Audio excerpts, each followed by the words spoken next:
What is up, Party Chat Sports? Welcome back to the channel. It's one of your hosts, Caleb Gill, doing a solo pod for you here today. And I've been teasing this for about 2 weeks now. Was waiting for a couple things to happen. I was waiting to specifically to see what was going to happen in Pittsburgh, see if there's going to be anything that happens in Green Bay. At this point, you probably know what I'm talking about.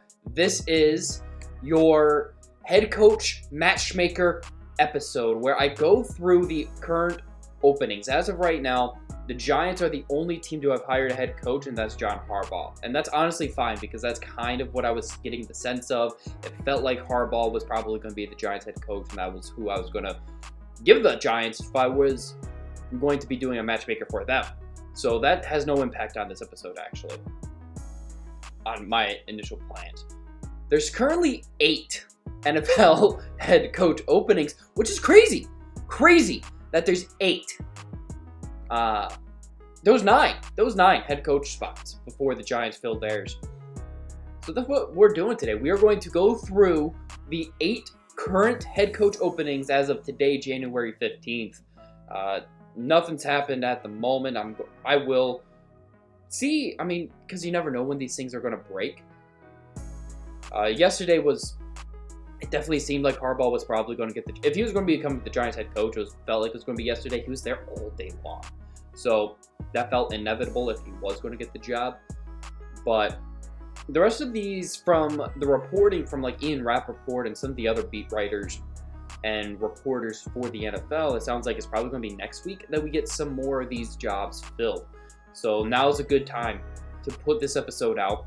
We're going to go through the 8 openings and who I think is going to land those jobs. Now, there's a chance I go 0 for 8. I don't think I'm going to go 0 for 8. I feel pretty good about some of these. There's going to be some curveballs, probably. So there's going to be a common theme.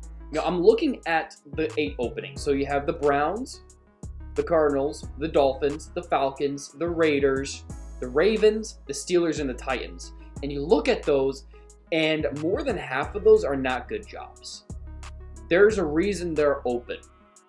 You can look at a couple, like the Ravens and the Steelers are very attractive. In large part because one thing NFL coaches want, and I think most of us want this in life in general, like as human beings, we want stability. Or we want to know that if we go somewhere, we're not going to get fired. If we leave on our own terms somewhere, that's fine. But we typically don't want to get fired, especially after only a couple years. The Ravens and the Steelers provide that. There's a track record there that shows like they're going to give you a long time. There's success. There's good infrastructure in those spots. But you look at like some of the worst teams in the NFL as of recently, especially the Cardinals, the Titans, the Browns, the Raiders, and the Dolphins. Those are all open. And they're just very uninspiring. The Falcons' job has its quirks, but that could be a good spot. If I were to rank some of these, like the most attractive job, I think is the Ravens. The Ravens' job is probably the best job right now because you have a franchise quarterback. You have an MVP. There is talent. There's building blocks. You have a good general manager that can draft. You have good ownership. It's stable. I think it's a better job than Pittsburgh because of where the rosters are at. Now, you can make a case that Ravens and the Steelers are on the same spot for a new head coach. Like, if you're trying to sell the job. Like, they both have really good, strong arguments. But the Steelers is not as attractive because he's a franchise quarterback.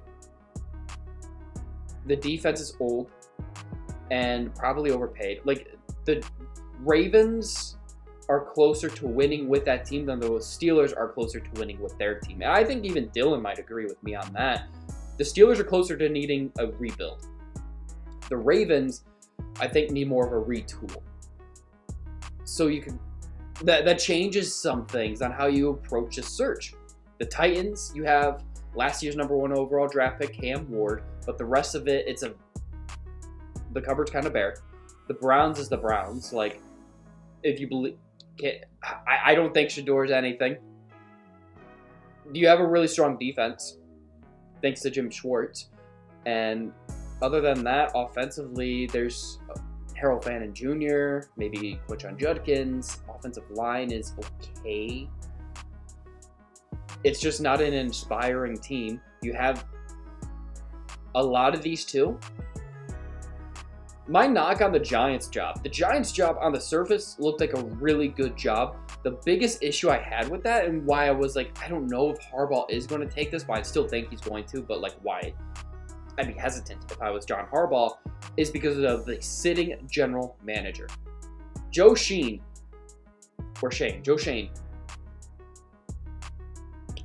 you're stuck. You're kind of handcuffed. And when you are a new coach coming in, you want to establish your culture. You want to, a lot of times, you want to give it time to build. But then you have a general manager that's on the hot seat, and it puts them both on different timelines. Now, I think what the Giants have going in their favor with getting Harbaugh is Harbaugh's established. Harbaugh is not here to build. He's here to win. So you do kind of get that with this hire for the Giants, where, yes, you are attached to Schoen. But Harbaugh probably has the leverage where if he wants to get rid of him at some point and thinks it's not going to work out, I don't think the Morrows are going to be like, all right, well, we're going to choose Schoen over you. No, they're going to choose Harbaugh. And also, Schoen wants to win now because he needs to save his job. Harbaugh wants to win now because he's just been part of winning teams. It's just who he is. He's not going to want to be part of a rebuild. But the Cardinals, you're attached to that general manager. The Browns, the Raiders, you're not bringing in your own new GMs. That makes those jobs that much less attractive. Like, do you really want to be attached to Andrew Berry? And if you're a new head coach, especially first-time head coach, it's like, all right, well, let's build this thing up right. The general manager's like, no, I have to win or I am fired. Again, you have coaches operating on different timelines, and that's part of the reason why some of these teams stay back. The Dolphins, they did the right thing by firing both the general manager and the head coach because it gives them a clean slate.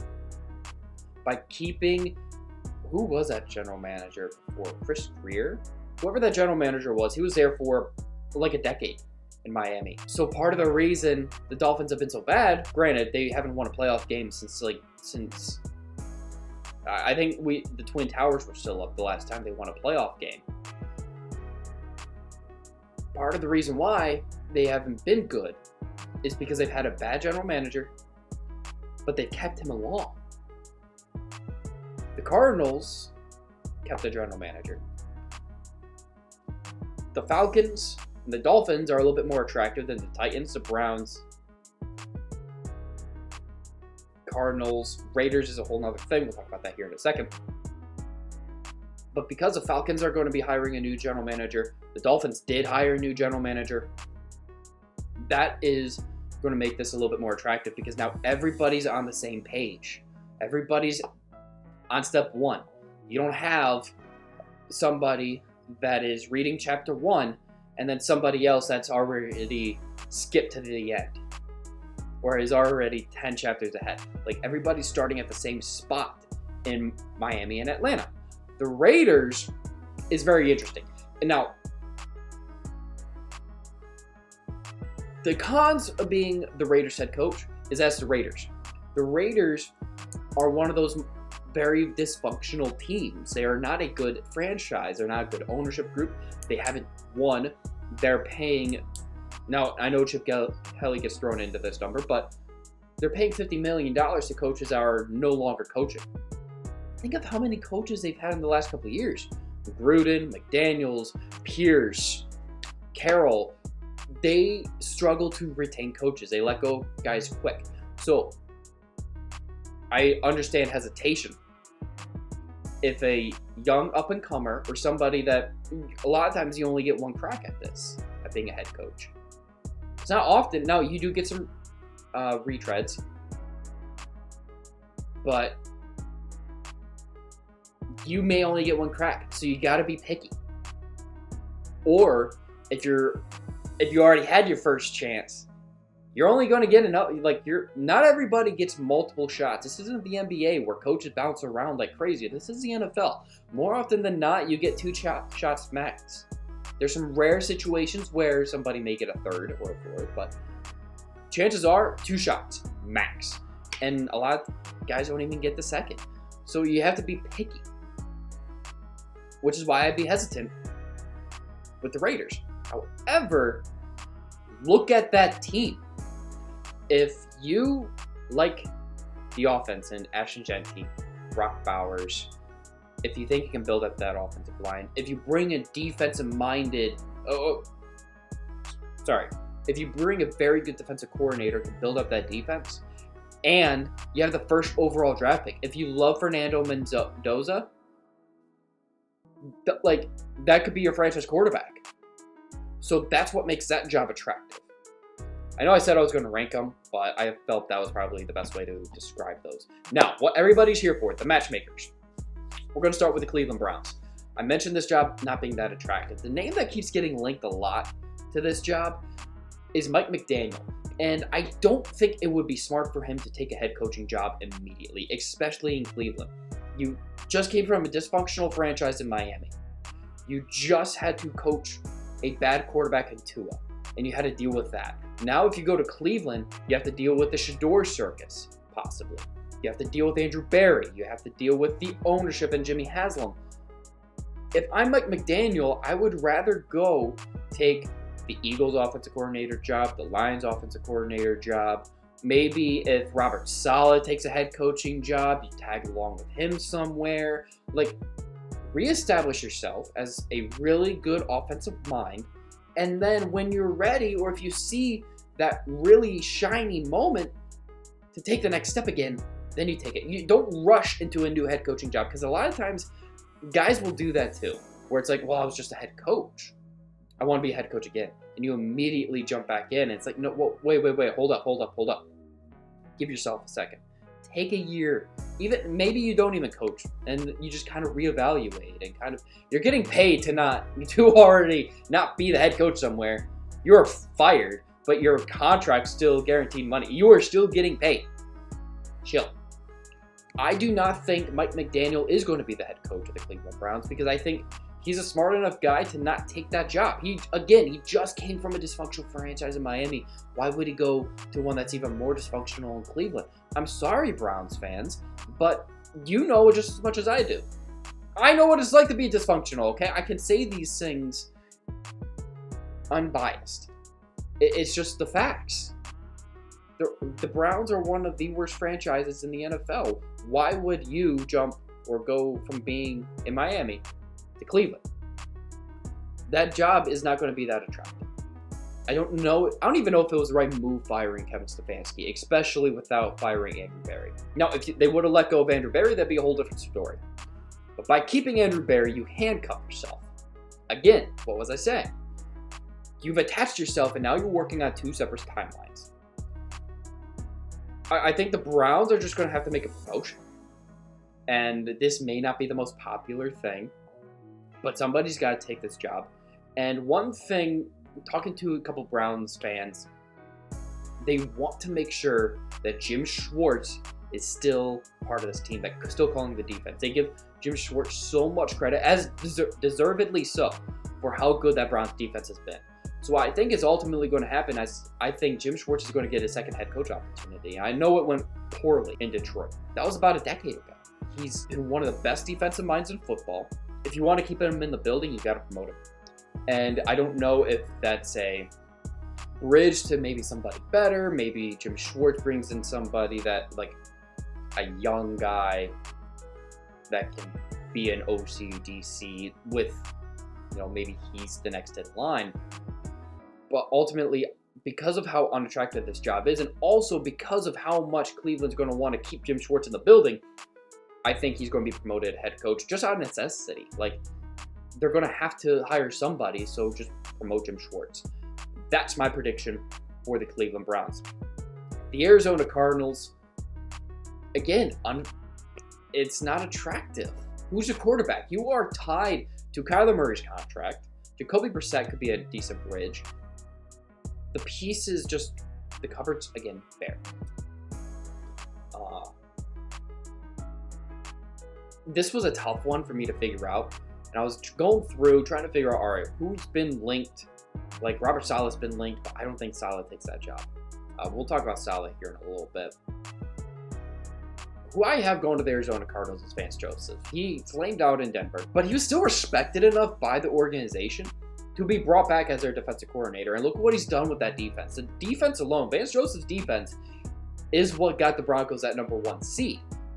They're carrying Bo Nix. Think about that. The Broncos defense has been so good, they're carrying Bo Nix to the number 1 seed. I know a lot of times when you fire somebody, you want to get somebody that's the exact opposite. And Jonathan Gannon, being a defensive-minded coach, you might want to steer away. And also, everybody wants to hire the next offensive up-and-comer. I am sorry. There's not a lot of good candidates in the pool this year. There's so many openings and very few good candidates, and that's going to be an issue. So the theme you're going to find today, chances are you're not going to like. If you're a fan of these 8 teams, there's a good chance you don't like who I think is going to take the job, because there's a lot of uninspiring candidates for not good jobs. That's just how I feel about all this. So Vance Joseph, I think, is who's going to be the Cardinals head coach. He's going to get his second shot at being a head coach. Help. That defense has got to play better. And it wasn't terrible under Jonathan Gannon, but you'd expect it to be better with a defense-minded head coach. We'll see who he's able to pluck maybe from Sean Payton's staff there in Denver. And you just go with a veteran head coach that can kind of bring stability to Arizona. And also, a veteran head coach, I think, would be better for a general manager that's on a hot seat as opposed to a young, up-and-coming head coach. And I don't think this is a good spot for Saleh, because he's got to be picky, especially with how it went in New York. So I think Robert Saleh has earned the right to be picky. He only has one more shot to be a head coach. So he's going to wait for the perfect opportunity. And he's got a good job there in San Francisco. Like, why would he just leave that? With how it went down in New York, it was his fault, but also, like, it wasn't all his fault. There's some things he can do better. That's like if he gets... I really want to see Saleh succeed, and that would not be in Denver. I mean, Arizona, sorry. I'm not saying Vance Joseph is going to fail, but I think that's ultimately who they're going to hire. He's going to want to be a head coach again. It's been a couple years. He was in Arizona before. He was the Cardinals defensive coordinator after the Denver head coaching job. Solid defensive coordinator, just didn't get retained by Jonathan Gannon. Speaking of the Dolphins, this is an interesting one because, again, you're bringing in the new general manager who's got Green Bay ties. Got to think about the ties, too. Whenever you have a new general manager, who do they know? Who are they connected to? Little tease. Miami's not a terrible spot. It's just not a great spot because, again, poor ownership group. You are tied to Tua's contract. That's a big key. But you are able to attract better free agents because it's Florida and it's Miami. So I think this is a good spot for an up-and-coming head coach. You pretty much get a year zero because if you fail year one, this first year, it's like, well, look at everything you were hamstrung by. If Tua trots out there, it's like, well, we didn't really have any other choice. So you kind of get a freebie year. And the general manager and head coach, both on the same page. Both starting at the exact same time. It's a perfect spot to be when you're head coach starting fresh with the general manager that's starting fresh. I think you're looking at, this is the first job of these that you're going to see a first-time NFL head coach, and that's Jeff Hafley of the Green Bay Packers, the defensive coordinator there. Done a fine job. Now, granted, things kind of tumbled after Michael Parsons left, but Jeff Hafley's been a head coach candidate. He's been rumored to be taking a job for a while. And there's been some Packers fans that I saw that if LaFleur gets fired, they'd want Hafley promoted to head coach. I don't know how true that is now, but I have seen that. And if that's the case where it's like, well, if he's that good to promote to your head coach, maybe he gets taken and plucked somewhere else. I do ultimately think Jeff Hafley is going to be the head coach of the Miami Dolphins. I went back and forth. I went back and forth between Hafley and Chris Shula. Chris Shula, who obviously, Coach Shula with the Miami Dolphins, he's, I believe, Chris is his nephew, I believe. So there's a legacy there. That's also that's tough. Because if you fail, then it's like, well, I failed in the same. The legacy stuff I don't always like, just because that's pretty hard on the young buck. I think it's going to come down to Hafley and Shula, though, and Hafley will get the edge because of his connection with the new general manager. I don't remember his name, but he is from Green Bay. They work together in Green Bay. It's a solid organization. Like, that's one that I'd be fine plucking somebody from. You're not getting an offensive wizard, okay? You tried going down that route with Mike McDaniel and fired him, which was probably the right move. Jeff Hafley, you go defensive side of the ball, you shore up, you get a little bit more disciplined, and you figure it out at quarterback. And you have to bring in a good offensive coordinator with some of these defensive guys. And that's how, I mean, you look at the NFL and like the playoff teams that are left. You have a couple of these CEO defensive coordinator styles. It's kind of making a resurgence. It can work. You just have to bring in the right guys. And if Jeff Hafley can do that, he could work out in Miami. So Jeff Hafley, your new head coach of the Miami Dolphins is what I'm predicting. The Atlanta Falcons, I think, go Kevin Stefanski. This is a fine spot for him. They just got to figure out quarterback. And Kevin Stefanski's not used to that being a problem with Cleveland. Michael Penix has no ACL, but they still have pretty good offensive talent if used properly. Bijan, Drake London, Pitts. His touchdown numbers continue to go up by one every year. Get a veteran quarterback in there, and you can be solid. I think you can be pretty solid. And if somebody else takes a Cleveland job and Jim Schwartz is an open defensive coordinator, like if he's free to roam, maybe he can bring him down to Atlanta. I don't know what Stefanski's hiring power looks like, but I do like that fit in Atlanta. The other cool thing about Atlanta is the division that you're in. You're in one of the worst divisions of football. Their division winner got to the playoffs with a losing record. So all you have to do is win your division, and that's not that difficult. The Falcons tied for first. Like, with better coaching, better quarterback play, I think Kevin Stefanski's a 2-time coach of the year. That's not for nothing. He can coach. He can be an offensive play caller. He's not terrible. He didn't forget. Of the available options, I went back and forth. I thought this was either a John Harbaugh or Stefanski spot. Same thing with New York. So Kevin Stefanski, I think, is going to take the Falcons job. I think that's a fine fit. And honestly, a pretty good job. You get a new general manager that's coming, so Stefanski's going to have a fresher breath there, not having to deal with Andrew Berry. And you have a nice new division that you can conquer, or try to conquer at least. You weren't really able to do that in the North, in the AFC North with the Browns, but you do have a shot there in the NFC South. The Raiders. This is where you get that young, offensive-minded head coach because, again, you're drafting the first overall pick. You are drafting a franchise quarterback in Fernando Mendoza more than likely this year. You want somebody that's going to be there for the long haul. You want the offensive-minded guy. So Clint Kubiak, the offensive coordinator of the Seattle Seahawks. Look what he's done with that Seahawks offense this year. Sam Darnold, for all of his faults, has looked pretty damn good. Jackson Smith-Njigba could be the offensive player of the year. He's probably that new, young, up-and-coming coach. I think he's a good fit there in Vegas. Tom Brady's probably going to like him. I like the fit because, again, you want that offensive-minded guy for a young quarterback like that. He's going to be the first overall pick. You have to make sure he's surrounded not just with the right players, but the right people. And if anyone's going to take a new offensive mind or fresh, young offensive-minded coach, it's going to be the Raiders. They have the pieces there. So you bring in a guy like Kubiak, who's going to fit the bill. With the Ravens, I went back and forth. I thought this was a really good Robert Saleh spot. I did. I thought this made a lot of sense for Saleh because one thing that Saleh needs is to not have to worry about developing a young quarterback. Lamar Jackson is a 2-time MVP.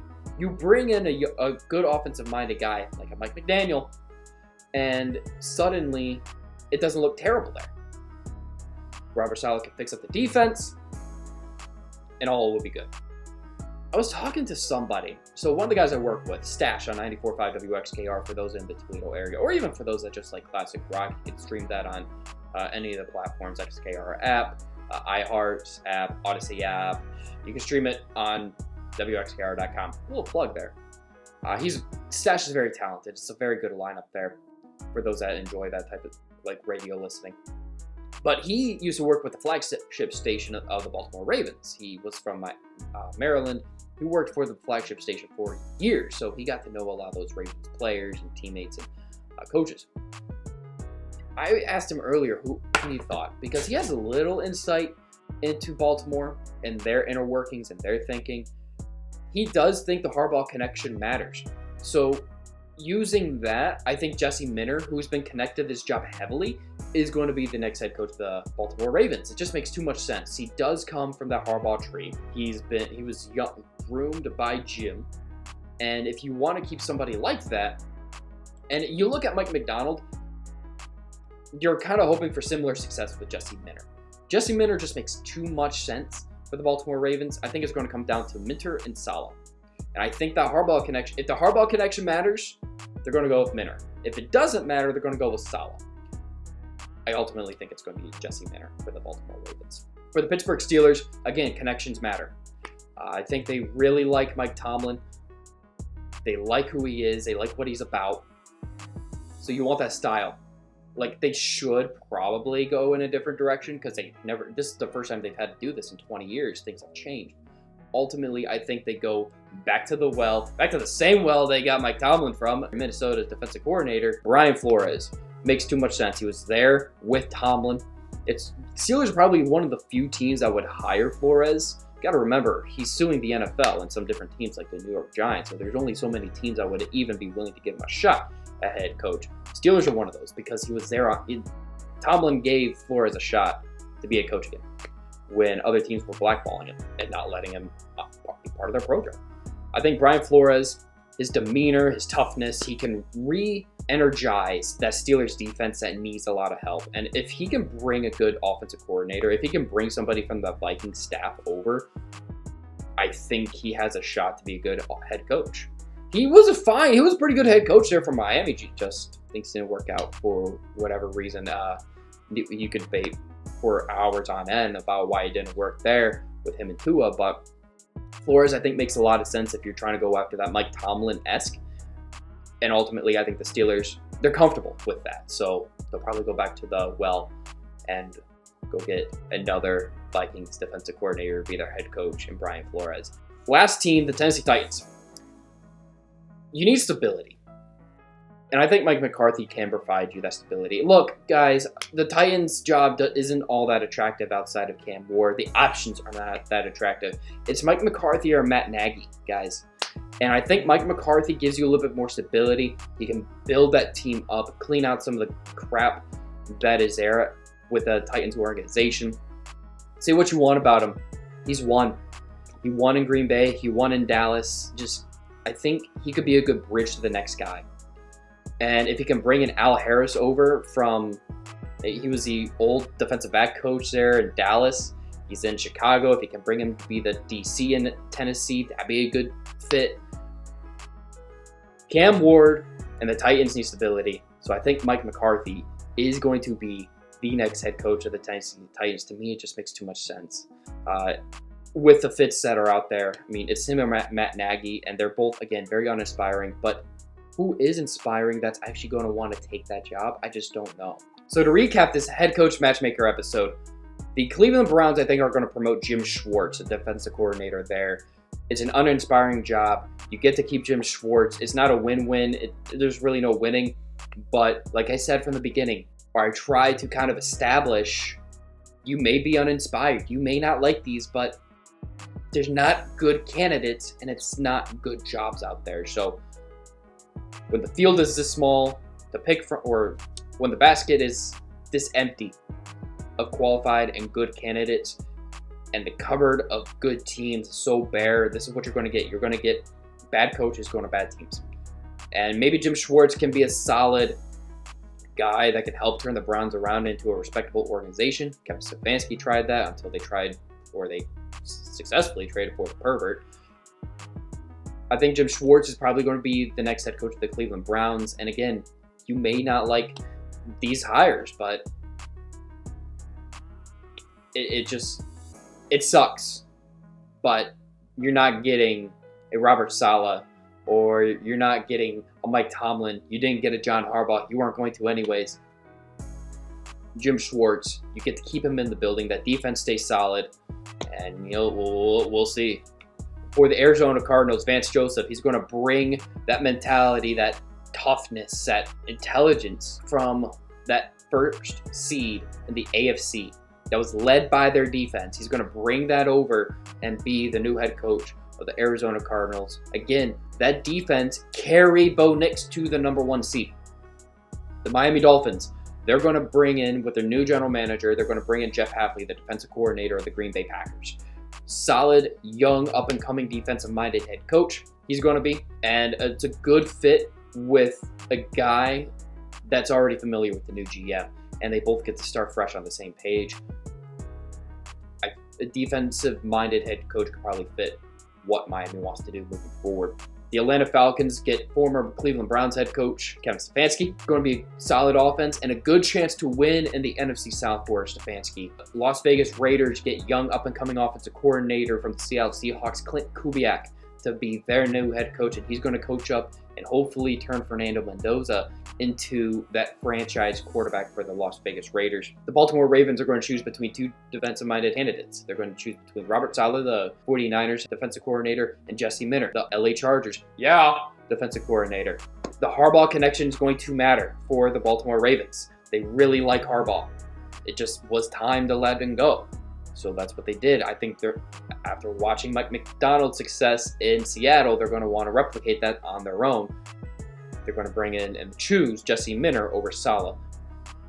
Minter, new Ravens head coach. Steelers are going to kind of operate in a similar mindset where they want somebody similar to their previous head coach, Brian Flores, bring him over.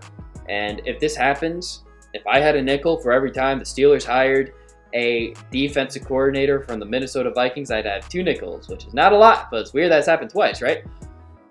Brian Flores is going to be a good fit for Pittsburgh. He's going to be tough. He's going to be intense. He's going to juice up that Steelers defense that desperately needs it. What he does offensively, we'll see. And then for the Tennessee Titans, again, it may be uninspiring, but you need stability. You need a guy that is going to clean the crap up, and you don't have a good pool to choose from. Matt Nagy is interesting because Mike Borgonzi, the new general manager, going into his second year, general manager for the Tennessee Titans, does have that Chiefs connection with Matt Nagy. That's where Borgonzi came from, was the Chiefs. But you look at Mike McCarthy's track record, and it's essentially the same as John Harbaugh's. So if you like John Harbaugh, here's Mike McCarthy. And that's who I think the Tennessee Titans are going to hire to try to develop and mold. Look, Dak Prescott's a pretty damn good quarterback. I think Mike McCarthy can develop a quarterback and treat him well. He just has to be able to put the right staff together. So that's your recap. Browns, Jim Schwartz. Cardinals, Vance Joseph. Dolphins, Jeff Hafley. Falcons, Kevin Stefanski. Raiders, Clint Kubiak. Ravens, Jesse Minter. Steelers, Brian Flores, and the Titans are going to hire Mike McCarthy. That is your NFL Matchmaker episode. Thank you for joining me. I hope you enjoyed it. Let me know who you think teams are going to hire as their head coach. Where I was right, where I was wrong, let us know in the comments. Make sure you're following us on TikTok, on Twitter, wherever you get your podcasts, and of course on YouTube as well. We continue to grow here, and that's thanks to you. So continue to let those that you know that like sports and enjoy this content as much as you do. Give us a subscribe to the channel, like us. We're anywhere and everywhere, all at Party Chat Sports. So until next time, let's enjoy this divisional round of the NFL playoffs. We'll see where I was right. Peace.